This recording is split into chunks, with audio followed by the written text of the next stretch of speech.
Hi, my name is Aaron. I'm a botanical artist, and today I'm going to be working on a painting of this orchid. So this is one that I've had for like 5 years now. I bought it as a little seedling and it's finally bloomed for the first time, so I'm really excited to paint it. It's a hybrid called Arthurara Sea Snake. So I don't know if you can see the flowers there. Really cool. It's a hybrid of Brassia and Miltonia and a few other things. So it's got these big spidery flowers. Very cool. So we're going to get started on the painting. So the first step in any botanical watercolor is to do a drawing of your subject. And I want to think about what elements to include in my composition, and also the size and obviously shape, and how long these leaves are, how long the spike is, and how I can fit that on my page in a way that's going to be interesting and make a good composition. If I take a look at the structure of my orchid here, we've got what's called a pseudobulb with some leaves coming out of it, and then a spike or inflorescence, and a bunch of these really star-shaped, cool flowers. At first I'm just going to take a sheet of paper or sketchbook or whatever you prefer and really sketch and just try to figure out the major elements and how they fit together. One thing I'm realizing is this one leaf is so long, I can't really fit it onto the page. I can fit this plant almost on this page, but not with this giant leaf. It's too long. So I'm gonna have to fold things over and kind of be creative with that composition. So if I keep that in mind and think about where I want the flowers to fall across the page, it's always good to have a diagonal.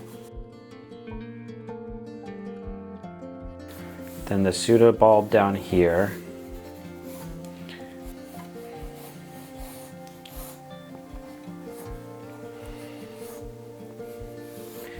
And then that big leaf will have to fold it over, and it'll look something like that with the spray of flowers. So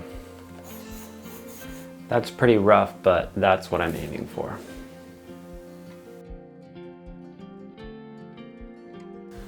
So with that bit of initial sketching done, I'm going to go ahead and start drawing on my watercolor block. I use 100% cotton paper and hot press because it's smooth and I like it for the detail. So I just draw with a regular pencil. Try not to draw too dark, but I'm going to draw dark enough, hopefully, that you can see it. The nice thing about this stage is you can make mistakes and use the eraser.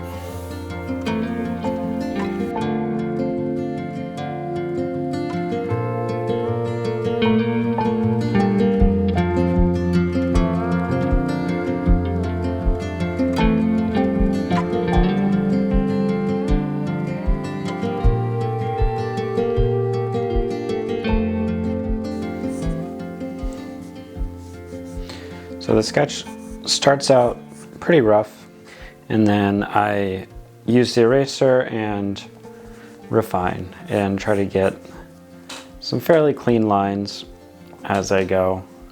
And then of course these lines will be erased once I start painting. But it's okay if it's really rough at first. The important thing is the composition and staying accurate to the plant, while also making something that fills the page nicely. So there's the pseudobulb and the leaves. I usually do a few roots for epiphytic orchids. And then we need to start to show the spike. Of course, the flowers. So got one here. And I'm just gonna at first kind of block in where they fall. We've got one that'll kind of be the focal point of the whole painting.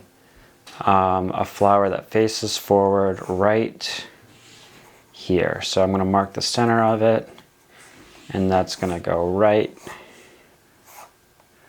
here. And I'm gonna draw roughly where that's going to go. Got one under it, and then 1, 2, 3, 4. And I can always add or remove flowers to fit the composition.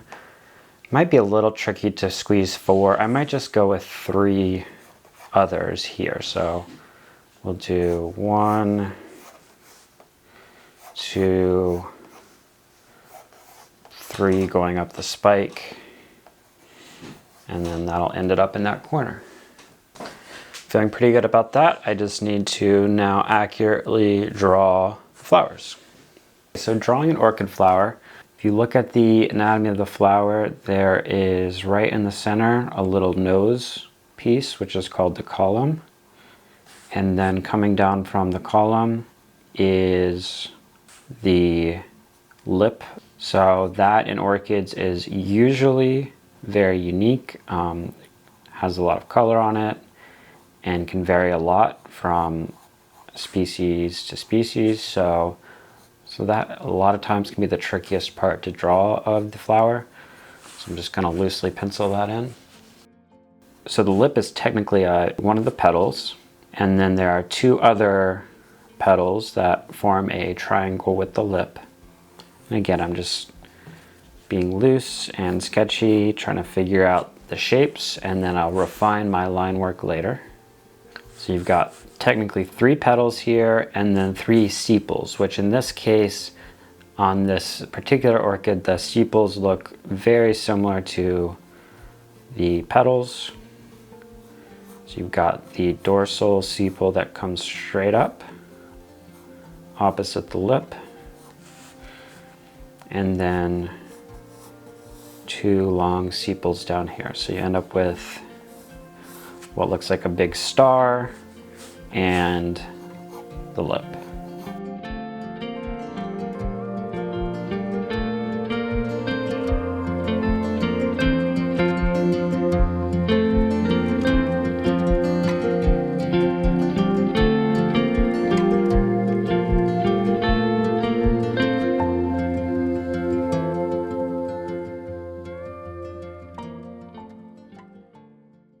I have to stress that the drawing is really important, and you can't do a good, accurate botanical illustration or painting without a solid foundation of the drawing ahead of time. So I'm just going to make sure that this drawing is really spot on and exactly how I like it.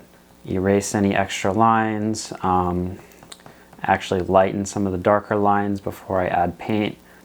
And then we'll get started with the painting. The first thing I'm going to paint is the base tone of the petals and sepals, which is a very sort of pale yellowish green. So I have my palette here, and I've got yellow here. This yellow is way too bright, so to dull it and make it more green, we can add a color that I really like, which is called cobalt turquoise. Just a little bit of that. We'll see what that looks like on my little sheet here. So that's way too green. I need it to be more yellow than that. Just slightly green. So use a lot of water.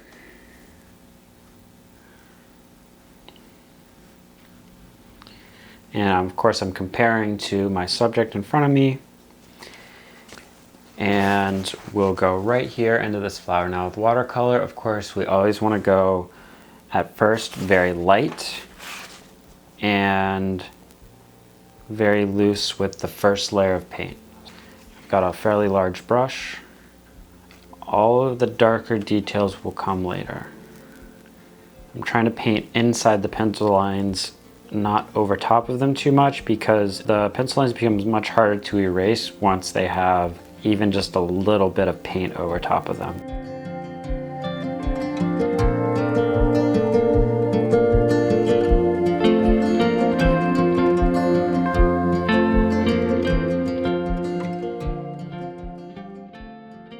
Now for the lip of the flowers, the lip is white with purple spots. All the spots on flowers will come later. We're really looking at the base tone right now. So I'm just going to take a dull bluish color, a little bit of ultramarine, and loosely paint in some shadows onto that white lip.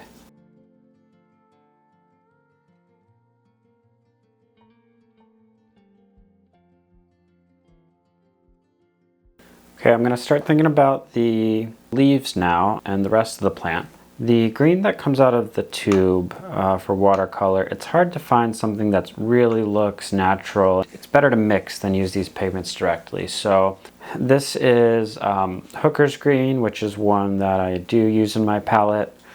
So a lot of times what I'll do is use this green gold, which is basically a very dark greenish yellow, and then mix that with something like our cobalt turquoise, and that gets us a more interesting green, botanical foliage green with some depth to it.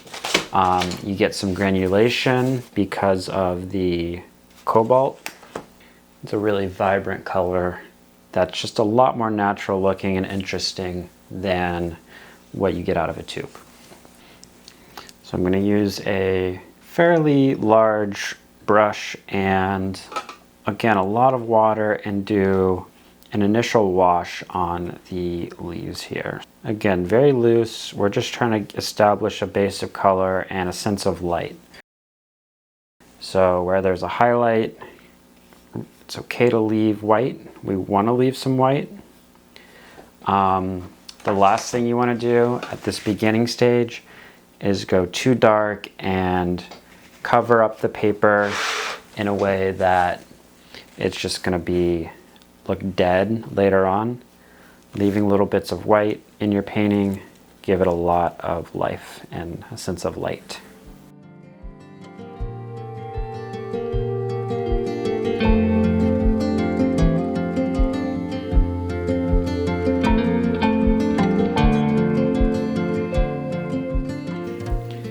And as I go, I'm making subtle adjustments in my palette by just adding a little bit more blue or a little bit more yellow, or if it's too green, then I can add a warmer color, maybe just a touch of red or purple to completely dull the green.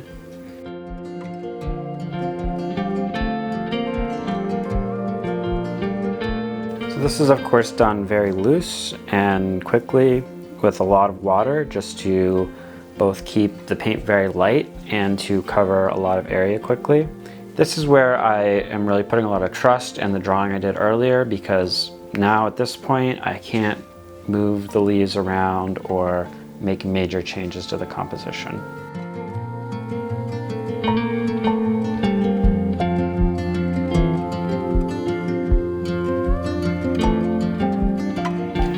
So now that this is dry, I'm gonna go ahead and switch to a smaller brush and start working much more in detail, much more deliberately.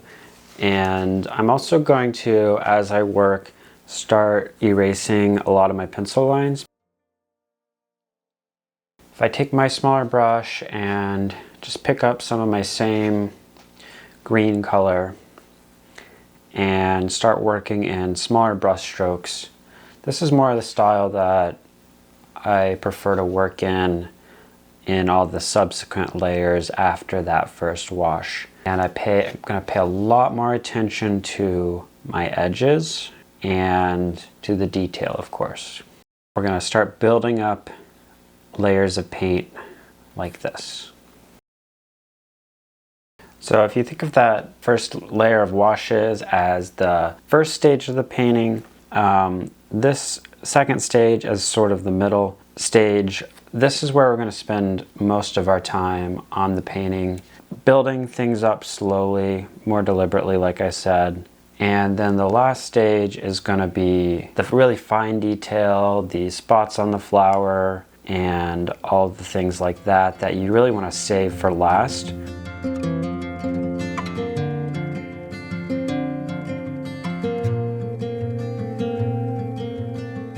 Now I want to bring in a little bit of some more brown color around the base of the pseudobulbs here, some of the dried older leaves, And I think this provides a nice contrast and complement to all of the green that I've been using. Before I add any of the actual details of the flower, I want to look more at the shadows and the shape and the form. So I'm going to do things like add a bit of a darker tone to the stem of the flower here, where it falls behind, and around the column at the base of each petal. What I'm trying to do is really define these parts of each one of these flowers with paint rather than pencil, and I'm gonna kind of erase the pencil lines as I go.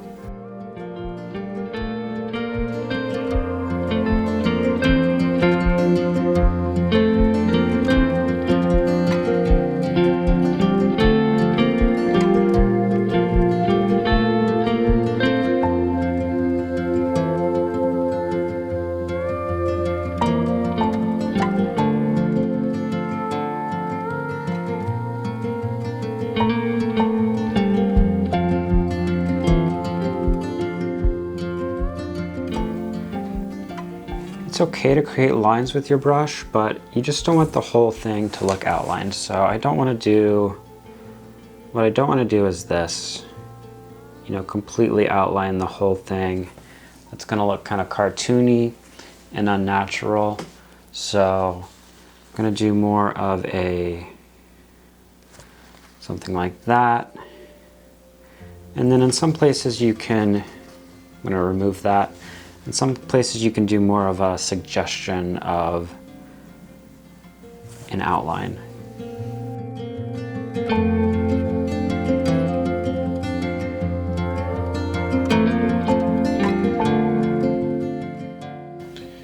A situation like this, where the flower overlaps the leaf, is really important, and it's the type of area where the contrast between the two can really make or break the illusion that we're working to achieve of having a three-dimensional object. So if I completely erase the pencil line, you see how much that was holding it together, and we want to replace that with paint. So first I'm going to go in and work on the edge of the flower. So this is the bottom edge. It can have a little bit of a line there, a little bit of an outline of the shadow created by the bottom of the petal.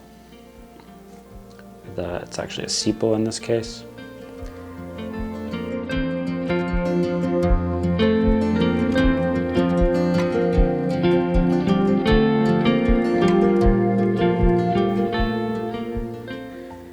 And then what I want to be super careful of is that the color and more importantly, the value, the light and dark of the flower is contrasting with the leaf, so that they're not too closely the same value. So I'm going to keep this flower sepal pretty light here, and then I'm going to let that dry, and I'm going to come back in a few minutes when that's dry, and then I'm going to paint right up to the edge of the leaf and make that darker. So now it's a few minutes later, and this is suitably dry. So I'm going to come in with a little bit darker green, and I'm really going to pay attention to this edge here. Use the exact same color on both sides, and make sure that edge is very clean, exactly where I want it. And then I can pull the paint away and blend it.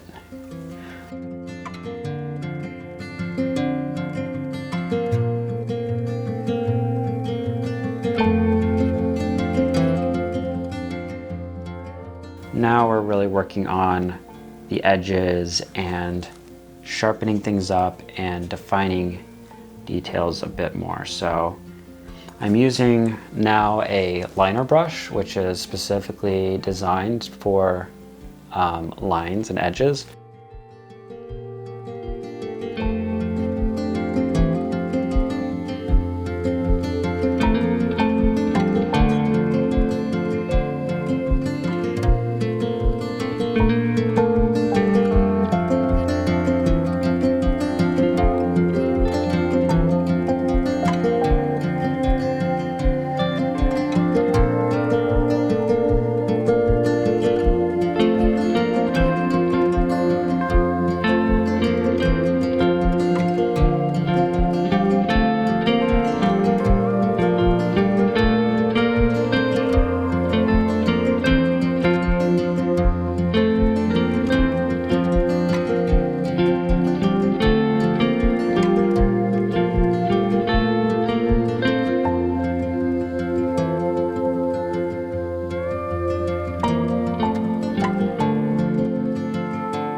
One of the details that I haven't done yet is the roots. So I'm going to go in with my brush and a very light kind of grayish brown color and just draw where I want those to go.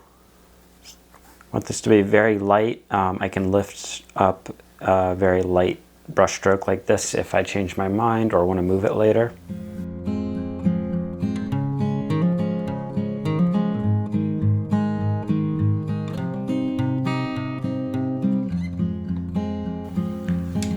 Don't want to go too heavy and make them stand out too much, but especially near the base of the plant, add a little bit more definition and detail to them.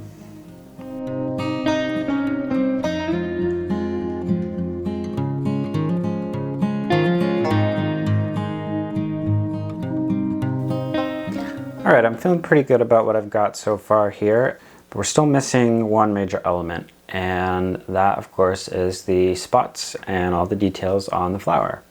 The important thing here is that these very dark spots and details are done on top of the lighter base tone of the flower. So you would never want to paint dark red spots and then paint a yellow wash on top of them, because then the dark spots would bleed.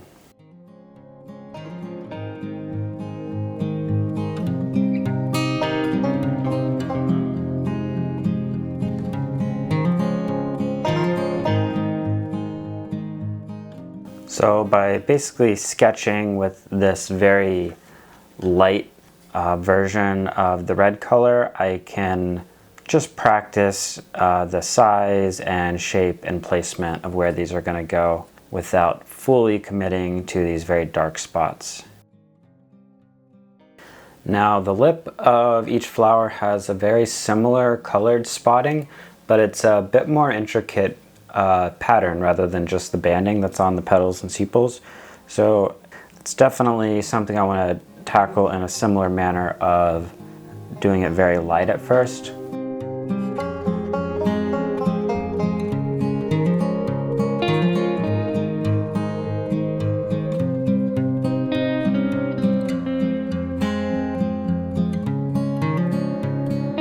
Now before I do the final layers of detail on these flowers, I want to take this opportunity to work on the shadows and any final washes that I want to do on these petals, because after this point, if I do really dark spots or details, then I can't really change the yellow or anything like that that is underneath.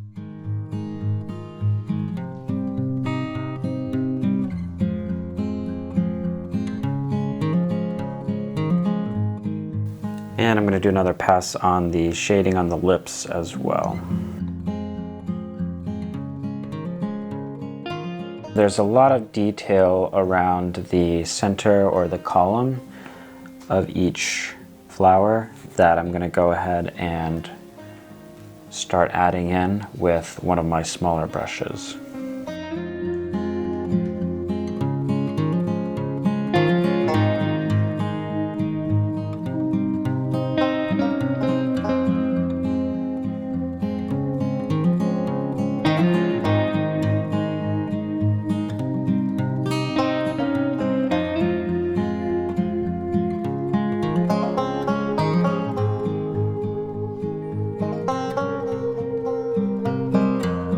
So now the last major step for this painting is to finish the spots. So I'm going to go back to my palette and mix up that full strength red color, which is just kind of a random mix of whatever I've got in my palette, kind of purple, violet, magenta, some of this red, and then dulling it with maybe a bit of ultramarine violet.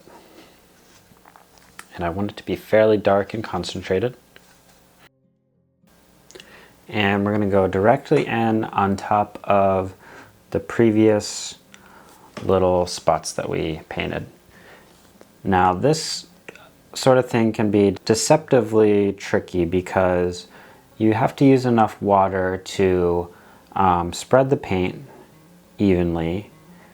But what tends to happen is as you go, you load the paint up onto your brush, and then as you go along, the brush dries out and your spots get lighter. So just getting the exact same consistency and color tone is pretty tricky, and then you have to kind of resist the urge to go back and touch them up, because then they start to look really blotchy and uneven. If I want to make them look darker, I just need to let them dry and then do another layer later on.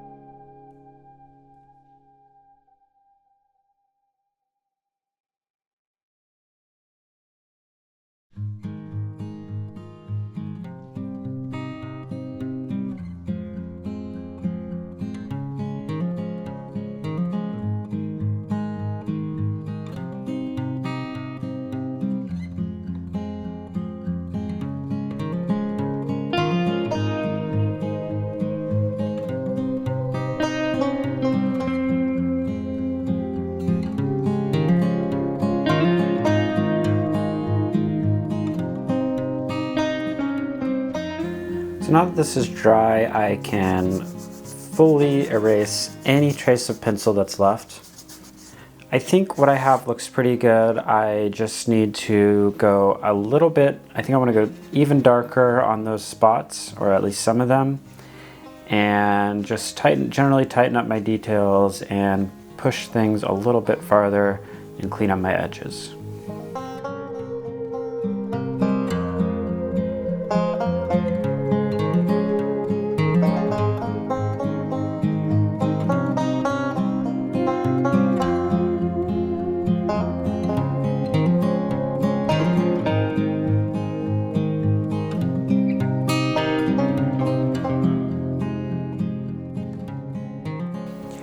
And now finally we need to start bringing that same level of detail across to all of the other flowers.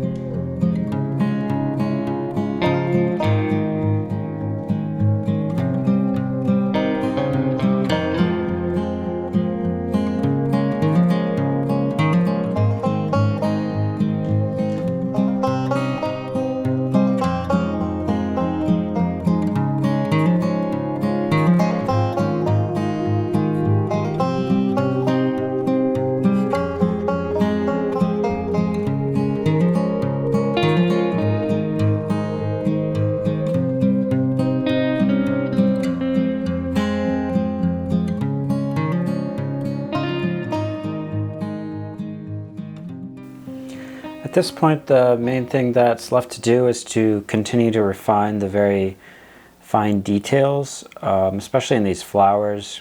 This is the part of the painting that can take quite a long time to complete. And I just used a small brush and continue to work in the detail, studying my reference and trying to strike that balance between adding all the detail and making it look nice and sharp, and then trying not to overdo it and overwork the painting and go too far with things.